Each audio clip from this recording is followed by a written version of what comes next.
Hello, creatures and cryptids. It is your favorite pink plague nurse, Nymphy. So, recently, and by recently I mean like 2 weeks ago, 3 weeks ago, something like that, I went to go see the movie Nope in theater with my mom and my cousin. And it was good. It was good. It's the first time I had like an in-theater experience with a horror movie. Because I did only recently get like really into horror in like a year ago, maybe less. And we don't go out to the movies a lot. It's very different experiencing horror in your nice warm bed where you're also doing like 5 other things because you can't concentrate on just one thing. And being forced to sit in a dark room where the only thing that you can look at is the giant screen. So that definitely had an impact on the viewing experience, and it was good. It was good. I liked it. Quick warning, because I'm going to be talking about this. I'm talking about Nope. That means there's going to be spoilers. If you haven't seen Nope, what are you doing here? Why are you here? If you don't want to hear spoilers for that, you should probably leave. Sorry. Okay, now I'm going to get to the spoilers because I want to talk. What the fuck was up with the monkey? I hated that. I'd known about the case of Travis the monkey, Travis the chimp, for a long time now. My mom told me about it, and she has a certain fear of monkeys, especially chimps, and I would make fun of her for it until I saw it in the theater. It's very different hearing about a mauling and witnessing a recreation of it on screen, complete with slurping effects. Yeah, no, I hate chimpanzees. That being said, my next video is going to be about Travis, I'm pretty sure. So, we'll have fun talking about that. But today we are going to be talking about a different aspect of Nope. That is Jean Jacket itself. Hi, sorry, I know the chair is gone. This is me from the future. I just wanted to say really quick that I'm trying a new video style where it's less scripted, it's where I go more off the cuff. I have my notes and my information in front of me still, but before I had more scripted, like every word I said from the script and with like very, very little deviation. But now I'm trying to do more natural and off the cuff stuff, which I'm still not quite used to yet. So just let me know which one you like better, because I would really like to know. And don't forget to subscribe and like and whatever. And sorry for the bad quality. I'm just filming this really quick on the front camera just because it's easier. So okay, now back to the video. Although I'm relatively new, kinda new I guess you could say, to the concept of horror itself, I am not at all new to the concept of sky creatures, basically. Like alien UFOs. The thought that UFOs might just be animals. Because around 2 years ago, 2, maybe 3, summer 2020, I was really, really into cryptids. And I think that's what kind of opened the gateway to horror. But I was really obsessed with cryptids. And one of the cryptids that I would hear about is atmospheric beasts. And atmospheric beasts are basically just a speculative kind of animal rumored to inhabit the upper layers of the atmosphere. They've been cited as an explanation for like numerous UFO sightings and are known to be lighter than air. The interesting part about them, about atmospheric beasts, is that most of them are wingless. They just float in the air as if it were like water or something. Now, there have been numerous documented encounters with such cryptids, and their existence has been documented by people such as Charles Fort.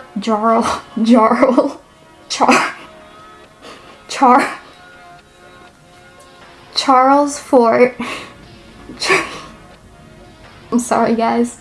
Charles Fort, Leonard Cramp, Trevor J. Constable, Ivan T. Sanderson, and Carl Schulker. And one of these we will be talking about in a minute. We will be talking about the book written by Ivan T. Sanderson, so just like hold on to that little name in your brain. Now, most sightings of atmospheric beasts have been known to appear as amoebic, almost. Like, sometimes they're transparent and amorphous, and sometimes they look like clouds, and, you know, like Jean Jacket. Sometimes they're just spheres, just spherical, and a lot of the times they're luminous, so they like glow, which is fun.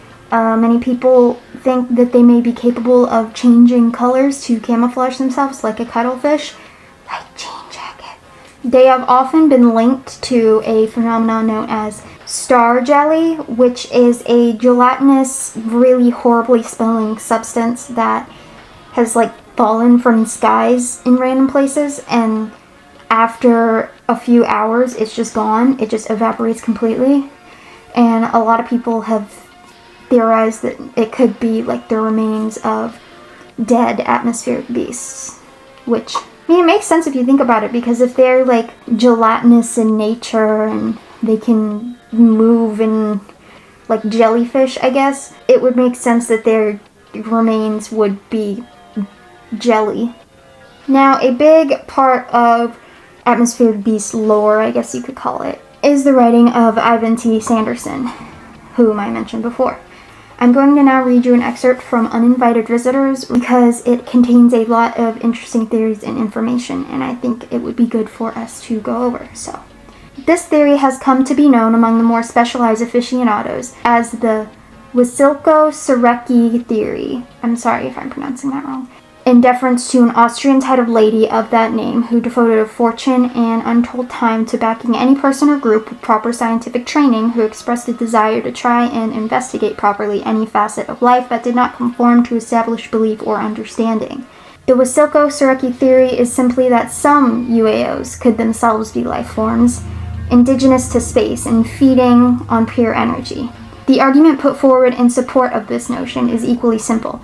Namely, that what we call animals feed on matter, but plants use both matter and energy in the form of sunlight to promote photosynthesis. Why, therefore, it was asked, could there not be material entities, perhaps highly tenuous or even diaphanous, that feed exclusively on energy? Further, if there were such creatures, where would they most likely reside? Since what we call solid matter is for the most part space, there is presumably no reason why such entities could not exist, even in, for instance, a solid rock or the center of the stars. On the other hand, if they should be of tenuous composition, they would probably be more at home in and better served by the properties of an atmosphere, gaseous, or better still, space where there is comparatively little matter, and this is very widely disseminated. This theory, therefore, suggested that there could be such life forms, evolved in normally living in space, which occasionally wandered or fell into our atmosphere.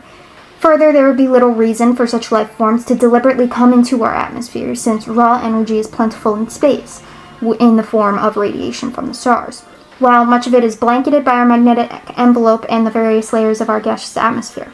However, when we, man, start to collect and disseminate energy, notably in the form of electricity and by broadcast, any such entities might come flocking down, literally to feed, as at free lunch counters. That the contactees did not go for this theory was, I feel, due to the fact that it offended their beliefs. Their theory is that UAOs are built and flown by creatures of intelligence superior to ours, and that they are coming here to help us mend our ways.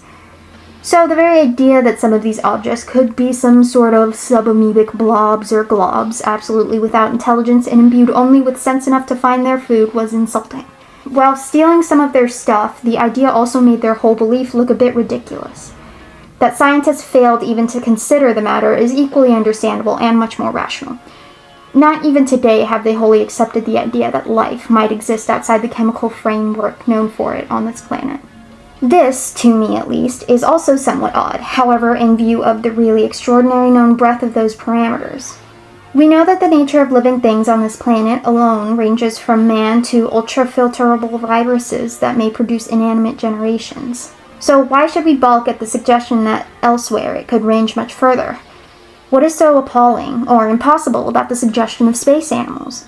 If there can or may be intelligent life forms so advanced as to be able to devise interplanetary or interstellar or intergalactic travel, why couldn't there also be dumb, dreary, and practically insensate types of extraterrestrial life forms? Personally, I do think atmospheric beasts probably do exist. I just don't think that they're aliens, because if you think about it, and as you'll see later in the video, they are always described as being very delicate. And I don't know if such creatures with such delicate composition could get through the outer layer of the atmosphere without just burning up and falling to the ground. So, I mean, following that logic, that means they'd have to be created or born or however they reproduce inside of the atmosphere and already be living there. It was never clearly stated in Nope whether or not Jean Jacket was alien or of this Earth, which most of the characters assumed that it was of this Earth, but none of the characters knew what they were doing. So, I mean, they knew enough what they were doing to stay alive, most of them, but they were no astrobiologists, so. And neither am I. Although I don't believe atmospheric beasts are aliens, I do also believe aliens exist, because, like, if you think about it, it would be more of a miracle for us to be the only place out there, the only world out there, to be able to inhabit life, and that still does inhabit life in the whole millions and billions of galaxies, than for there to be someone somewhere. Obviously not saying there are some super genius Star Trek kind of creatures, aliens out there. I mean, you never know. But, there might be humans just somewhere on a different planet. Like, why not? Why not? That being said, I don't think they would come here. All those alien abduction stories, they could, maybe, I guess, maybe be true. I don't really think so. Because, like, why would they even want to get involved with us? You know, and, like, why would the way they would do it to be just abducting random people out of their houses and sticking stuff up their ass? Like, that is, like, the last place, rationally, you would think of sticking something if you found a random being that you just happen to not know anything about their biology. Anyway, back to atmospheric beasts. Now, I understand if you're skeptical about all this, but now we get to the fun part, right? We get to the sightings. Yeah. I'm going to start with the earliest sighting that I could find, which is the Crawfordsville Monster, which was reported on in 1891. So atmospheric beasts aren't like a new thing. They've been around for a while. The Crawfordsville Monster was sighted by citizens of, you guessed it, Crawfordsville, as a violently flapping thing with a flaming red eye, 20 feet long and 8 feet wide.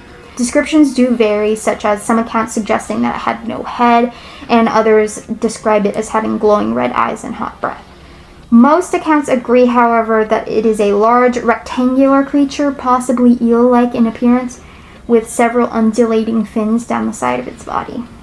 I believe there was a policeman there who described it as he felt as if a warm fog descended upon him and it smelled like damp and it felt quite cozy, I guess, but he could definitely tell that it was like a living thing before it went up and went away again, which is a little different than everyone else described the Crawfordsville Monster, but you know, maybe it can turn into a cloud of fog. I don't know. I don't know what was going on in Crawfordsville in 1891. I had better things to do. Now, the first of what would be known as sky jellyfish, which are just like a subspecies of atmospheric beasts, and they look exactly like, you guessed it, they just look like really big jellyfish, was photographed in 1974 and released a few years later. And it was actually used as the inspiration for SCP-318. So that's kind of neat. But there are actually a lot more sky jellyfish photographed between then and now, which I will flash a couple on the screen here. Some of them do look like they could just be specks of light reflecting off the camera, but most of them look like that's definitely like a three-dimensional jellyfish-shaped object. Now, nothing is better, as we know from the movie, of most people just trying as hard as they can to get footage of whatever this thing is. Sorry. There's nothing better than videographic evidence. So that's what I'm going to be going over. Now, in 2020, Oscar F22 uploaded a video of what appears to be a squid-like beast floating in the air with black tendrils flicking to and fro while the poster yells to look up. Now, at first this seemed really like believable to me. I mean, like, they looks really convincing, right? And then I looked under the comment section and I saw many people were saying it looked like a kite. And although that seems just like a way to just write it off and explain it without putting any thought into it.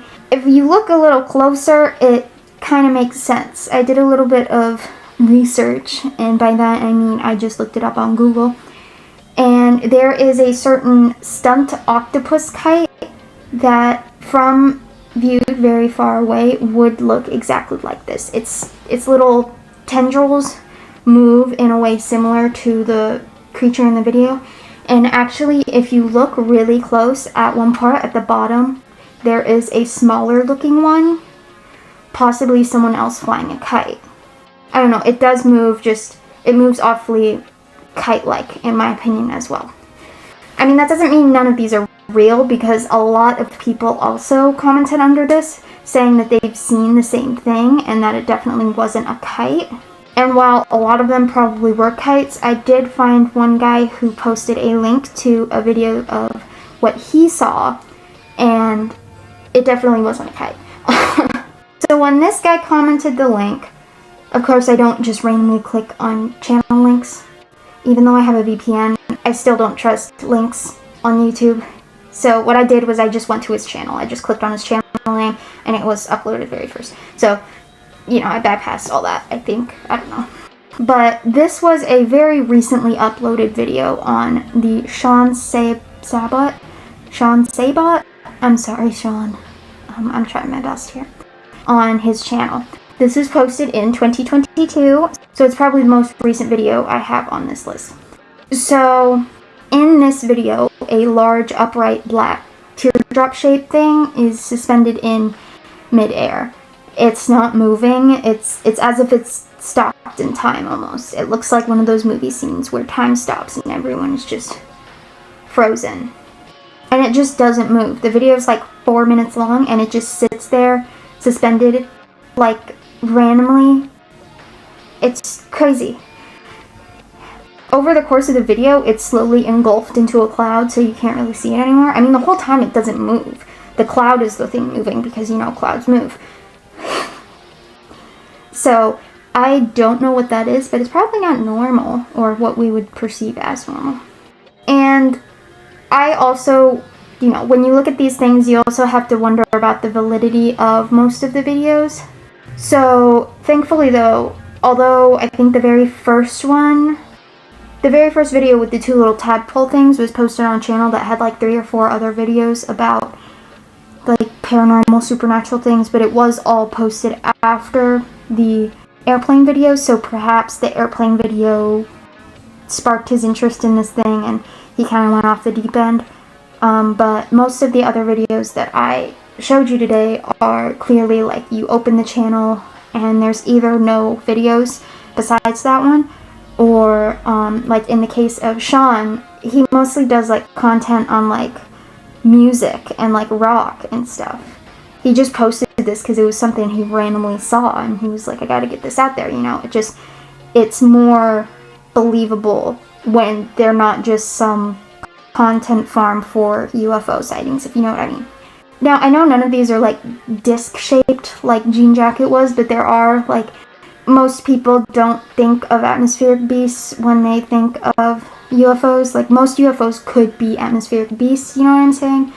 But people normally only think atmospheric beasts when they see something that looks kind of animal-shaped, you know what I'm saying?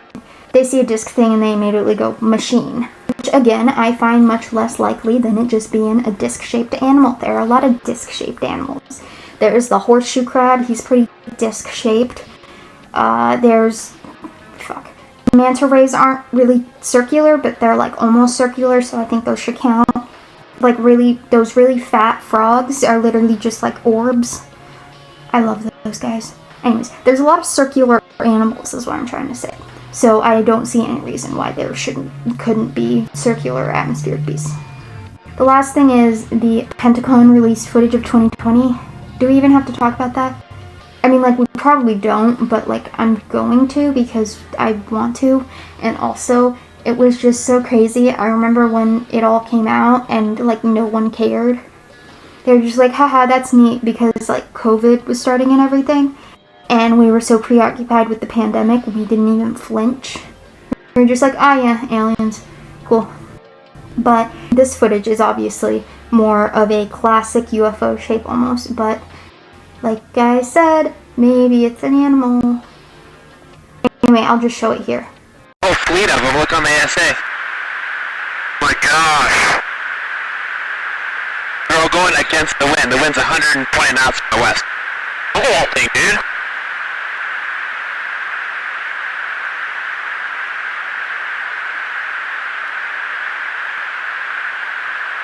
That's not our LNS though, is it? It's not. That is an LNS, dude. Well, if there's like... Look at that thing! It's rotating.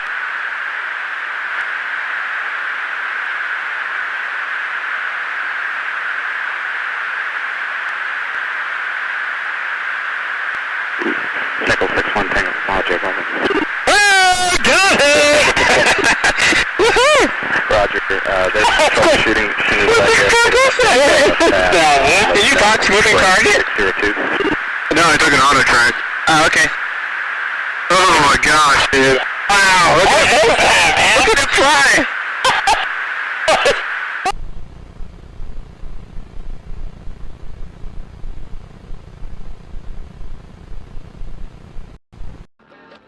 Props to that guy for being able to zone in on that thing. I'm not sure how do you to track it. I'm not sure what the technical terms are, but I know it was going very fast, so it was very impressive that he was able to zero in on it with the stuff. That's going to be it for today. I just wanted to talk a little bit about the Nope, because I liked it. I thought it was fun. I thought it was neat. This is going to be kind of a two-part thing. Like, you can watch these videos separately, but they're like on like similar topics, you know what I mean? So this is like part 1 where we talk about Atmosphere of Beasts. Part 2 will be where I talk about Travis the chimp, who was the inspiration for Gordy from Gordy's Home, the chimp who gave me PTSD. I hate chimpanzees now. I loathe them. I'm also very terrified of them, and I don't know why that they're allowed anywhere. As a sneak peek, I'll just tell you one fact about the case. You can't look it up before I release the video, okay? You can't look it up. You gotta hear it from me, because I said so. The sneak peek is a monkey was allowed to drive. Okay, that's all I'm gonna say about next week. Remember to drink water, because I sure as hell won't, and I will see you in the next one. Bye-bye. I bite at the hand that feeds me, slap at the face that eats me, some kind of animal cannibal.